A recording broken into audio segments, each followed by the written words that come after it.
Doug Price here from the Agave Social Club podcast. I do a lot of virtual tasting events. I do a lot of private and home tasting events. And I also get to go out and do a lot of fun events where I can just talk to people about tequila. I love talking to people about tequila.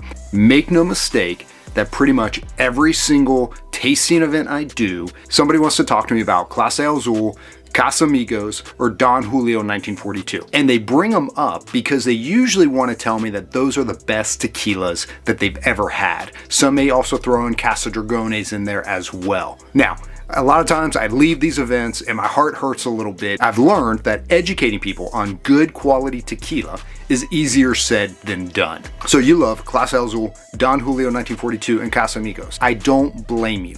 There was a time where I thought Clase Azul was amazing. Before I really started educating myself, before I started tasting so many incredible different tequilas, I thought that Clase Azul was the top of the top.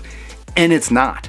But I'm not here to blame you. I'm never here to trash anyone's personal preferences on what they like to taste. And I want to say that, we've bought into this lie. We fall into this price dictates quality, and that's not the case. I can show you amazing tequilas for $30, $40, $50, $60, and sure, amazing tequilas that are $150, $250. They are out there. But just this idea that it's expensive, that means it's gonna be good, is not always the case. In many situations, it's not the case at all. But we fall into this trap. I also want to say, I don't blame you because there are marketing companies, there are celebrities, there are things at work influencing our decisions. And at some point, we thought that the Clase Azul blue and white bottle is the status symbol. It is the BMW. It is the thing that we want to be able to show pictures of, we want to collect. Now, if you like it, great.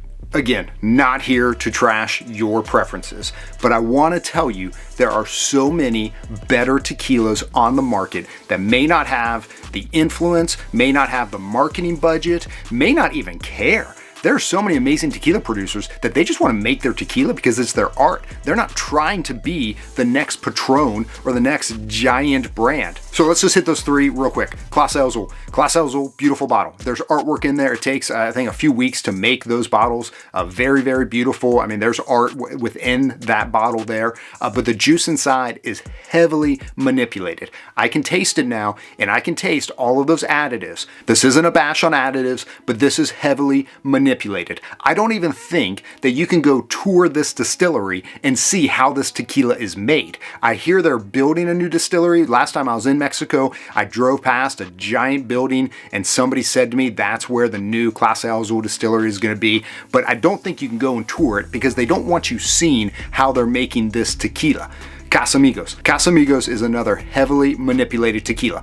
I had a buddy that was just getting into tequila and he said, hey, I bought a bottle of Casamigos Reposado. I brought him a bottle of El Tecaleño Grand Reserve Reposado and I had him do a blind taste test between the two. And both he and his wife on aromas and taste could tell there was a major difference. Now, I've heard that back when Casamigos first came out, it was actually pretty decent. I wasn't drinking it back then, I'm not drinking it now, so I don't know how to compare it to, but they are a massive brand that they can tweak the formula however they want to because they already have brand loyalty. People see Casamigos and they think that this is the top tier quality, and it just simply is not the case. Now, Don Julio 1942. It used to be a pretty decent brand, used to be pretty authentic. It has continued to just go downhill with their quality. And Don Julio 1942, again, it's pricey, it's a beautiful presentation in that bottle, and it's not the same juice that they were making 10 plus years ago. But again, we see it in the magazines, we see it in the movies, we see it elevated as this top tier premium. So this whole point of this video is, I don't blame you.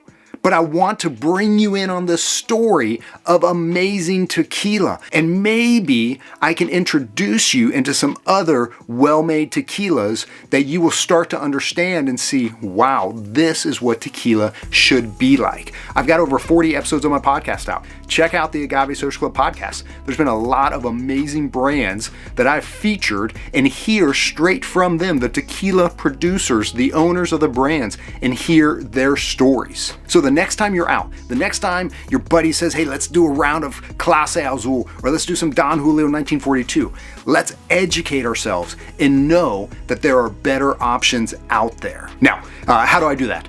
Tequila Matchmaker app. That's a great place to start. I have no involvement in that. Grover and Scarlett, they're friends of mine. They've created a great platform for you to go and you can see ratings of tequilas and you can see how they are made. That is a great place to start as you're at a bar or you're at a store and you're trying to find a great bottle of tequila, something different than what you're used to. Like I said before, check out the Agave Social Club podcast. If you like these videos, do me a favor and hit the subscribe button so I can continue to get these in front of more people.